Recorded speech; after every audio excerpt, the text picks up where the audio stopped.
The courtroom was silent. Not the kind of silence that comes from boredom or routine, but the kind that clings to the walls, thick with tension, as if the very air is holding its breath. 12-year-old Lily stood beside her German shepherd, Titan, her tiny hand trembling as she touched his collar. Everyone watched. The jury, the judge, even the defendant, a towering man in a gray suit who hadn't stopped smiling since the trial began. Titan didn't bark. He didn't growl. He just looked at the man. Then, Lily gave a barely noticeable signal. Just a flick of her fingers. Nothing more than a twitch. Titan's ears perked up. His posture shifted. His eyes locked onto the man across the courtroom like a missile finding its target. And then he lunged. Gasps echoed. The bailiff shouted. The judge slammed his gavel. But Titan wasn't attacking. He was pointing. His front paw stretched out, straight toward the man on trial. The man stopped smiling. "What is the meaning of this?" the judge roared, standing. "Control your animal." But Lily didn't flinch. Her voice, small but steady, broke the tension like glass. "He knows who hurt my mom." Murmurs exploded in the room. The prosecutor dropped his pen. The defense attorney went pale. Titan stayed frozen, paw still outstretched. But here's the part no one understood, not even Lily herself. That signal she gave Titan? She never learned it, and Titan had never been trained to do this. So the question wasn't how the dog knew.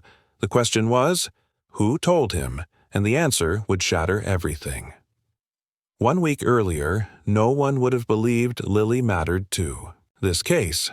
She was just a child, a witness, sure, but too young to understand what she'd seen, too traumatized to speak clearly. Her statements were inconsistent, and no one could confirm whether her testimony would help or hurt the trial. But the police underestimated one thing: Titan. Titan wasn't just any dog. He had belonged to Lily's mom, Detective Ava Coleman, the officer found unconscious and nearly killed in what was staged to look like a robbery gone wrong. Titan had been with Ava that night. He had seen everything, but dogs don't talk, least not with words. That's why Titan was never called to the stand. That's why no one paid attention. Until now. Because what just happened in that courtroom, what Titan just did, was impossible. But not accidental. The judge leaned forward, rattled. "Miss Coleman, what did your dog just do?" Lily blinked. She didn't know how to answer. Titan looked up at her, then back at the man. That same man who had been a family friend, who had visited her mom in the hospital, who had cried. At the bedside, who had brought Lily her favorite chocolate chip cookies. Titan growled low under his breath. The man took a step back. "Order!" The judge barked again, but his voice cracked with something that hadn't been there before: fear. "Cues," defense attorney whispered frantically to his client, who was now visibly sweating. And Lily, she stared straight at him, not like a child, but like someone who finally remembered something she wasn't supposed to. Titan had reminded her. But what Lily didn't know was that someone had just slipped out of the courtroom. A woman in a red coat.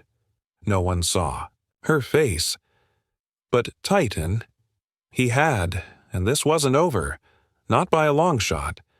Everyone in town used to call Ava Coleman a hero, a fearless detective, a single mother who'd cracked cases no one else would touch, the kind of woman who could make grown men stutter just by walking into a room. But in her own home, with her daughter Lily, Ava was something else entirely. Soft-spoken, goofy, the kind of mom who left handwritten lunch notes and always smelled like vanilla coffee. Until the night everything changed. Lily had stopped speaking. For 3 days after they found her, she was discovered hiding in a closet, arms wrapped around Titan, her mom unconscious on the living room floor. Ava's badge had been ripped off her shirt, her service weapon gone. Blood was on the carpet. Broken glass glittered across the tiles. But Lily, Not a single scratch, just silence, and a look in her eyes that haunted even the seasoned officers who arrived first on the scene. Lily never fully remembered what happened that night. The doctors called it selective traumatic amnesia, a fancy term for what happens when your brain tries to protect you from a memory too painful to survive. But something stayed with her. Smells, sounds, glimpses, a flash of a red coat, the smell of leather gloves, and Titan. Barking. Barking like he was begging someone to stop. What haunted her most? She didn't remember who was in the room that night, only that someone had whispered her name just before everything went black. After the attack, Ava remained in a coma. The doctors weren't sure if she'd ever wake up. Lily was placed under temporary guardianship with her mother's closest friend, Nathan Hale, a charming, well-respected community figure, who just happened to be the defendant in this case. Nathan had known Ava for over a decade. He'd donated to the police department, volunteered for local outreach, even given Titan as a gift to Ava years ago. No one wanted to believe someone like him could be involved, but Titan never trusted him. Not after the night Ava was hurt. Every time Nathan came close, Titan tensed up. He would growl quietly, step in front of Lily, and glare like he was guarding a secret no one else could see. And Lily noticed. She started piecing things together slowly. Drawings, dreams, fragments of conversation. She'd wake up sweating, whispering, he was there, but never sure who he was. Sometimes she heard her mom's voice calling out. Sometimes she heard something worse, a man's laugh, too close to her ear. Her therapist said it would take time. But Lily knew something wasn't right, and Titan, he knew too. He never left her side. Not at night, not at school, not even in court. So when the trial began and Lily was called as a witness, she refused to speak unless Titan was allowed beside her. The court allowed it reluctantly, thinking it might help calm her. They didn't know that Titan wasn't there to calm her. He was there to protect her. Even now, standing in court, Lily wasn't sure if she was brave enough to speak. She didn't know why her hand moved the way it did, why she gave that signal. It just happened, and Titan responded, not like a trick, not like a command. It was like he had been waiting for it. And somewhere, deep inside, a door inside Lily's mind creaked open, just enough to let in a voice she hadn't heard since the night her world collapsed. Her mother's voice. Titan will protect you, no matter what. But if Titan remembered what really happened that night, then that meant someone in this courtroom was lying, and Lily was done being afraid. The courtroom was silent. Lily's small fingers still hovered midair from the signal she'd just given. It was subtle, a flick of her pinky, a tiny tilt of her head, but Titan caught it. His ears perked, his body stiffened. And then he moved. Not aggressively, not like a dog lunging toward an enemy, but with precision, slowly, confidently, he walked across the courtroom floor, claws tapping against the marble. Every eye followed him as he moved. He stopped at the defense table and sat, right beside Nathan Hale. Gasps rippled through the courtroom. Nathan's confident posture faltered. His jaw tightened. For a moment he tried to laugh it off, giving the jury a charming shrug. But Titan didn't break his stare. His eyes locked on Nathan like a soldier remembering a battlefield. Judge McConnell leaned forward, eyes narrowing. "Is this part of your testimony, young lady?" he asked. Lily didn't speak. She just looked down at Titan, then back at the judge, and nodded.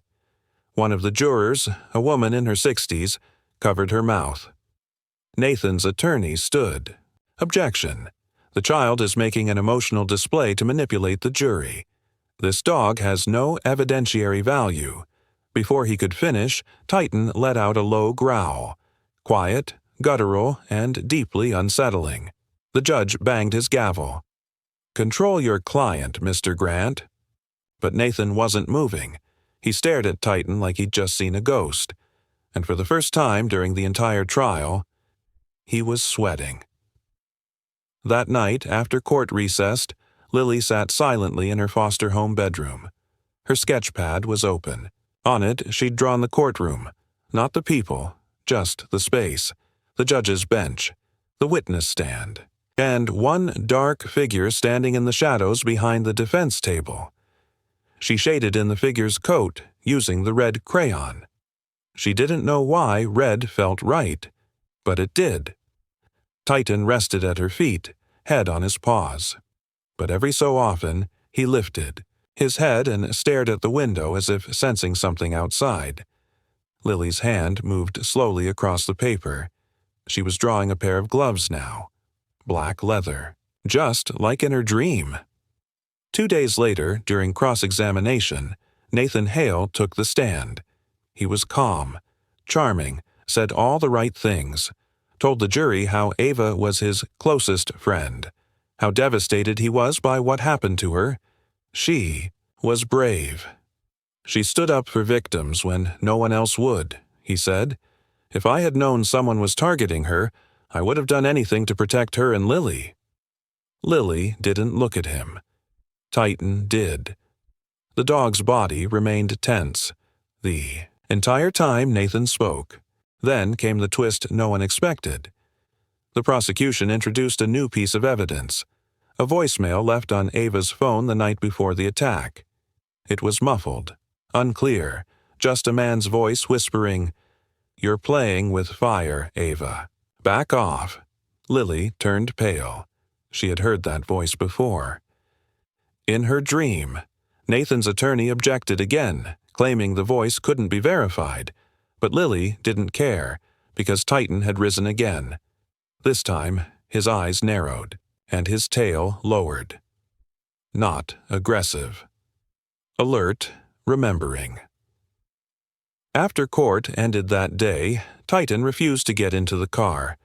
He stood frozen on the courthouse steps, staring at something, or someone, across the street. Lily followed his gaze. A man in a gray trench coat stood by a lamppost, half hidden in shadow. When he realized Lily had seen him, he turned and walked away. But before he disappeared into the alley, he glanced back. He was wearing black leather gloves. Lily's heart raced. She dropped her sketchbook. Her hand trembled. Titan barked once, sharp and loud. Not a warning, a recognition. That night, Lily couldn't sleep. She lay in bed with the covers pulled to her chin, staring at the ceiling. Titan sat by the door, perfectly still, watching, listening. Every creak of the house made Lily flinch. Her foster mother, Karen, had tried comforting her. "Sweetheart, it was just someone on the street. There are a lot of people around the courthouse." But Karen didn't know, didn't see, the gloves, didn't feel the way the air went cold the moment that man looked back. Lily reached under her pillow and pulled out the crumpled page from her sketch pad. The figure she had drawn now looked exactly like the man she saw. She hadn't meant to, but somehow she had drawn him before she even saw him. Titan nudged her hand with his nose, sensing her fear. She looked into his eyes and whispered, "You saw him too, didn't you?" Titan didn't move, but his gaze never left the door. The next morning, things got worse. Detective Rachel Myers stormed into the courtroom right before testimony began, walking straight to the prosecution's table. She whispered something to the district attorney, who instantly paled. Judge McConnell called for an early recess. Half an hour later, the DA pulled Lily's foster mother aside. Karen returned, trembling. "We're not going home, sweetheart. We're going into protection for a few days." Lily clutched Titan's leash tighter. Something had happened. In the safe house, a small apartment hidden behind layers of security, Lily stared at the television. News reports were blaring about a break-in at the evidence facility. Files missing. One officer injured. Rachel Myers sat on the couch beside Lily, holding a cup of coffee she hadn't touched. Titan rested at Lily's side, staring at the front door again. "He's watching us," Lily said. Rachel blinked. "Who is?" Lily's fingers curled. She didn't answer right away. Instead, she said, "Titan remembers him. From the night it happened." Rachel frowned. "Lily, I need you to tell me what happened that night. What you really saw." Lily shook her head. "You won't believe me?" "Try me." Lily looked down. Her voice came out small. "I saw a man. He was wearing gloves, and he had a scar on his neck." Rachel leaned forward slowly. "What side?" "Left." Rachel's blood went cold. There was only one person in the suspect pool with a scar like that, but his alibi had been solid until now. Rachel stood up and made a call. "I need Nathan Hale's phone records repulled. Now, check any burner activity. I want every second of his night logged again." 2 nights later, in the dead silence of the safe house, Titan growled. Low. Dangerous. Lily jolted awake. The air felt wrong. Rachel jumped up from the couch where she'd been dozing, gun drawn. She moved toward the window. "Stay with Lily," she told the second officer on duty. But it was too late. The back window exploded inward. Smoke filled the room. Titan leapt forward, barking furiously. Through the haze, a shadow entered. A tall man in a coat. Lily screamed, but Titan didn't wait. He lunged. A struggle erupted, growling, grunting, crashing. Rachel tried to get a shot, but the smoke was blinding, and then it stopped. The smoke began to clear. Titan stood over the man, his teeth bared, blood on his muzzle. The man groaned. Rachel turned on the lights, aiming her weapon, and then she saw his face, scar, left side of the neck. It was Nathan's private driver, the same man who swore he hadn't seen Nathan the night Ava was attacked. Rachel looked at Lily. Lily pointed at the man, trembling. "That's him. He was there that night." Titan barked once as if confirming, and this time the bark wasn't just protective. It was a signal the courtroom would hear very soon. 3 days later, the courtroom was packed. The media had caught wind of the attempted break-in at the safe house. Reporters swarmed the courthouse steps, shouting questions about the child witness and her hero dog, but inside, everything was sterile and cold. Judge McConnell called the room. "To order. The witness may approach." Lily entered, her small hand wrapped tightly around Titan's leash. Every eye turned toward her, but she didn't look up. Her focus was on the judge, on the truth she carried, and on Titan, who walked at her. Sighed with silent strength. Titan didn't bark this time. He didn't need to. His presence alone changed the room's air. It reminded everyone that this case was more than facts and files. It was about survival. Lily sat in the witness chair, knees shaking just slightly, but her eyes were steady. The prosecutor stepped forward. "Lily, can you tell us what happened the night of the attack?" She nodded and spoke. Her voice was soft at first, but each word built strength like bricks in a tower. She spoke of Ava, of screams, of footsteps in the hallway, of a man with gloves, of a scar. Gasps rippled through the courtroom. The defense attorney stood. "Objection. This is hearsay and speculation." But Judge McConnell cut him off. "Let her finish." Then came the moment that stopped the world. The prosecutor asked, "Lily, is that man in this courtroom today?" Lily froze. Her lips trembled. Then she turned, ever so slowly, toward the defense table. She raised her hand and pointed. At Nathan Hale. A stunned silence blanketed the courtroom. Nathan sat there, eyes wide. His smirk was gone. Titan stood. Beside Lily, staring Nathan down, tail rigid, ears locked forward. That's when it happened. Lily gave a small, almost invisible signal, barely a twitch of her finger downward. Titan let out a low, single bark. Just one. But it echoed. The entire courtroom froze, because that bark, was the same sound caught on the background. Audio of a neighbor's security camera the night of the attack, the same bark that placed Titan and Lily at the scene. The same bark that proved Lily had witnessed the crime. Titan had become the key to the timeline. Suddenly, the prosecutor pulled out a recording. "Your Honor, we have new evidence. Audio surveillance from a neighbor. Time-stamped.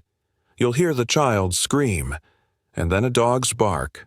Listen closely, it matches Titan's vocal print exactly." He played the clip. The courtroom held its breath. Scream. Bark. Footsteps. Door slams. Judge McConnell leaned back slowly, stunned. "Bring the witness down. Clear the courtroom for recess." As they left the bench, people whispered, awed, shaken. Titan didn't wag his tail. He didn't need praise. He had done what no human could. He had spoken, in the only way he knew how. Lily wrapped her arms around him in the hallway, burying her face into his fur. "We did it, Titan," she whispered, and for a brief moment, the world felt safe again. But what neither of them saw was the man standing at the far end of the hallway, wearing black gloves, watching, waiting. The very next morning, chaos returned, this time with teeth far sharper than before. Detective Rachel Myers barged into the safe apartment where Lily and Titan had spent the night. Her face was pale, lips tight. She was holding a sealed evidence bag in one hand. Inside it, Titan's tracking collar snapped in half. Karen stood behind Rachel, visibly trembling. It was found on the hood of her car this morning. No fingerprints, just left there. Lily clutched Titan instinctively. "What does it mean?" Karen asked, voice cracking. Rachel didn't answer at first. Her jaw flexed like she was holding back a scream. Then she said quietly, "It means someone was this close. Last night." Lily's knees buckled. Titan leaned into her side, holding her up without moving a muscle. She buried her face in his fur, heart pounding. Her thoughts were spinning like a hurricane. Why now? After everything. They had him. Nathan Hale had been arrested. Wasn't it over? But then, the whispers started. Nathan had an alibi being re-examined. The defense had filed a motion to exclude Lily's testimony due to emotional manipulation. The audio clip? Labeled inconclusive by a hired expert flown in overnight. Someone powerful was pulling strings. Someone wanted Lily silent again. That night, Lily overheard Rachel speaking on the phone in the kitchen. "It's deeper than we thought," she said, voice low. "I don't think Hale acted alone. We're dealing with something organized. Clean records, digital wipeouts, bribed witnesses. This isn't just one man." Silence. Then Rachel whispered, "They're coming for the girl." Lily backed away from the doorway. For the first time since the night Ava was attacked, she truly felt like a ghost, like something fragile and fading. Even the safest places had cracks. Even her words in court couldn't protect her anymore. Later that evening, Lily sat in the dark, hugging Titan tighter than ever. Her eyes were hollow, her breath shallow. "I don't think we're going to win," she whispered.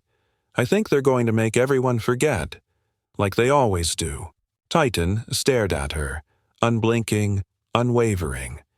Lily wiped her tears and let her hand slide into Titan's thick fur. She felt the beat of his heart. Strong, calm, alive. "They took everything from Ava," Lily said. "I can't let them take justice, too." For a long moment, neither of them moved. Then Titan stood. He walked to the door, looked back at her, and barked. Twice. Lily sat up straight, because that bark wasn't a warning. It was a signal. A memory. The night of Ava's attack, Titan had barked twice. Not once. Twice. She ran to her sketchpad, flipping to the drawing she had made, the man with the scar. But something else caught her eye now, the second figure in the shadows. A second man, someone she hadn't dared remember. Until now. She began sketching again, her hand moving fast, almost possessed. The picture forming beneath her pencil wasn't just familiar. It was terrifying. Her eyes widened. "No," she whispered. "It wasn't just him. It was—" The pencil dropped from her hand. "Someone we trusted." And outside the window, far in the distance, hidden in the fog of streetlights, a pair of eyes watched from. A black car parked across the road, unblinking, waiting. The next day dawned with an eerie calm. Lily hadn't slept. Not really. Her drawing lay on the table, a nearly perfect likeness of someone who hadn't even been a suspect. Someone who had smiled gently every time they saw her. District Attorney Colin Reeves. The man prosecuting Nathan Hale. The same man who'd visited her in the safe house 2 weeks ago, without warning, without a badge, just to check on her well-being. Titan had growled at him, only once, and Lily hadn't understood why, until now. Rachel stared at the sketch in silence for several long seconds. Her knuckles turned white as she gripped the table. This isn't possible," she muttered. "But it's him," Lily said. "He was there that night. He stood behind. The man with the scar. I didn't want to believe it. I thought maybe it was just a dream. But Titan remembered. He barked twice." Rachel paced the room, connecting dots in her head. Reeves was lead investigator before becoming DA. He handled Ava's case personally before passing it off. He never wanted it solved, Karen whispered. He wanted it buried. Rachel made a decision then. Fast, hard, irreversible. "I'm pulling his phone records," she said. "I'll need a warrant. And backup. If you're right, Lily, this goes higher than any of us ever imagined." 2 hours later, everything unraveled like the plot of a nightmare. Rachel burst into the safe house with 2 officers and a folder full of evidence. Phone records showed Colin Reeves had made multiple encrypted calls to a burner number traced to Nathan Hale's apartment. Payment transfers, a joint offshore account, deleted surveillance footage from the courthouse servers, scrubbed by someone with administrative clearance. But the most damning? A time-stamped text message sent from Reeves's phone to Nathan Hale's just hours before Ava's attack. "Make sure she doesn't talk, no mess, and no kids." Lily read those words and clenched her fists.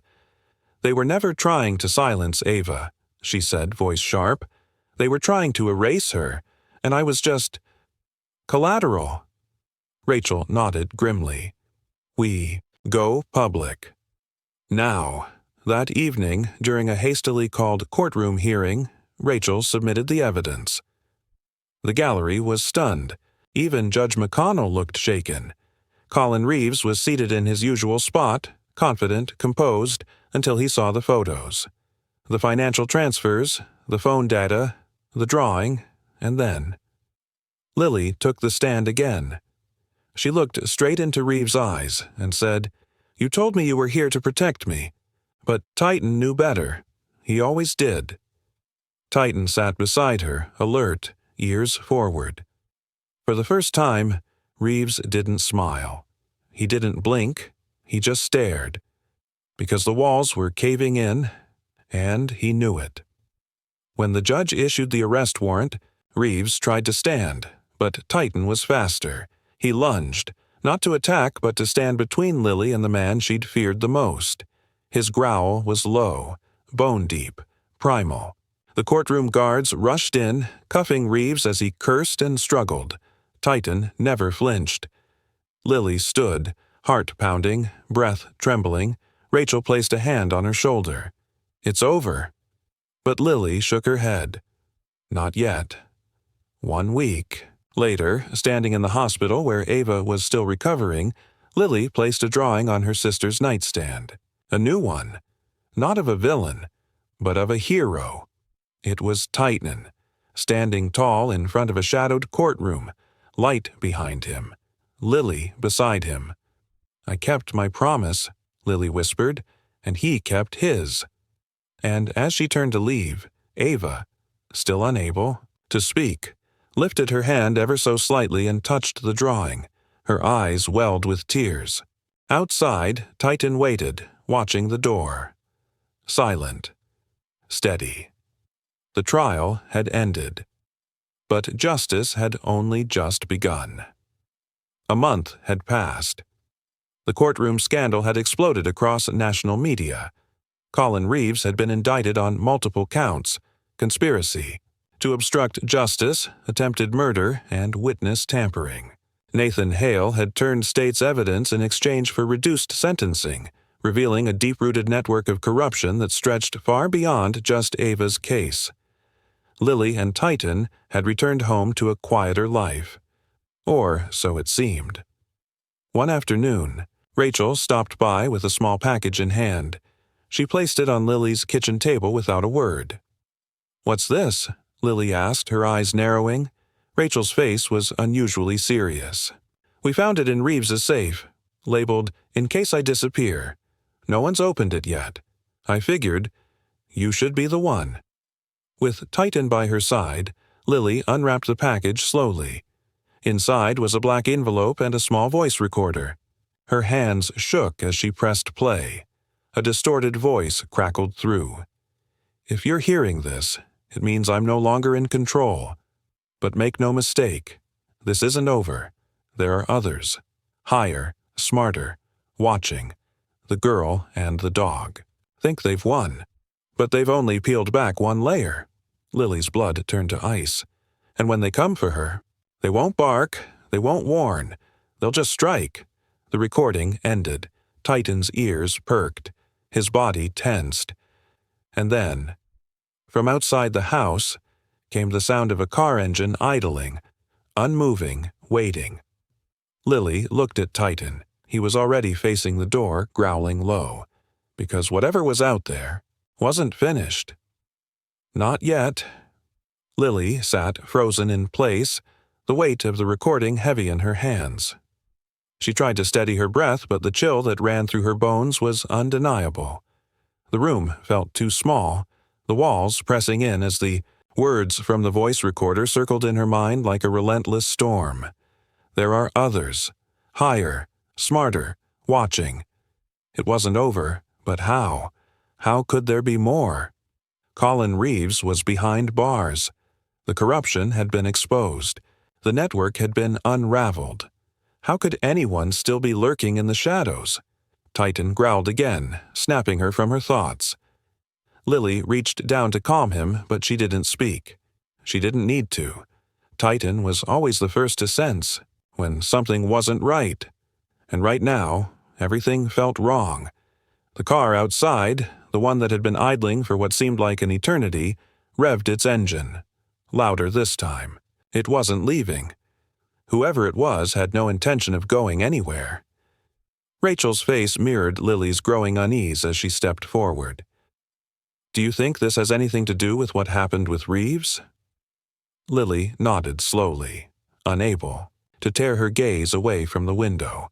She didn't want to believe that it was true, but the evidence was piling up, layer by layer. Every time they thought they had finished digging, the ground gave way to something deeper, darker. Rachel placed a reassuring hand on her shoulder, but the tension was palpable. "We'll get through this. We'll finish this. Just like we've always done." But Lily wasn't sure anymore. The quiet moments that had followed the storm of revelations now felt like the calm before a final, devastating blow. If this was the end game.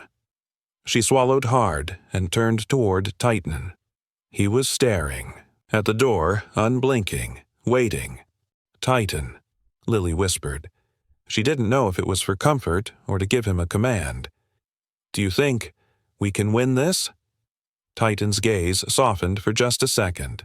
Then, without warning, he stood up, trotting toward the door. Lily's heart skipped a beat. Something inside told her that whatever happened next, it wouldn't be anything they had anticipated. And deep down, she knew that her connection with Titan wasn't just a bond between a girl and her dog. It was something more, something that had been forged in moments of desperation, trust, and loyalty. She followed Titan to the door, her breath catching as she reached for the doorknob. Suddenly, the sound of footsteps echoed from outside. Slow, methodical, coming closer. And then, without warning, a loud bang. The door crashed open. Lily barely had time to react as Titan leaped forward, positioning himself between her and the intruder with a growl that sent a chill down her spine. Standing in the doorway was a man, a stranger to Lily. His eyes were cold and calculating, his face partially obscured by a mask. His hand was raised, holding a gun. But Titan wasn't intimidated. His growl grew louder, fiercer, his entire body coiled, ready to spring. The man didn't flinch. "I'm not here for you," he said, his voice low and steady. "I'm here for the girl." Lily's heart skipped another beat. She recognized the tone, the same cold certainty she had heard from Colin Reeves, from the recordings. Whoever this was, they were just as connected to the web of corruption that had threatened everything she loved. Lily took a deep breath, steeling herself. "You think you can scare me? After everything we've been through?" The man's lips curled into a slight smirk. "Oh, I know I can, but I don't need to. It's already done." Before Lily could react, the man turned, his hand gesturing toward a black van that had pulled up outside. Two more figures emerged, dressed in dark clothing, their faces hidden by masks as well. Lily's mind raced. This was it. This was the moment they had been waiting for. She could feel the dread in her chest tighten, but Titan was still in position, and his eyes, sharp and full of warning, never left the man. He knew what had to happen. Then the man spoke again, and his words froze her. "You're not safe? Not anymore. Not with anyone." With that, he stepped backward, disappearing into the night. The other two figures hesitated for a moment, then followed him.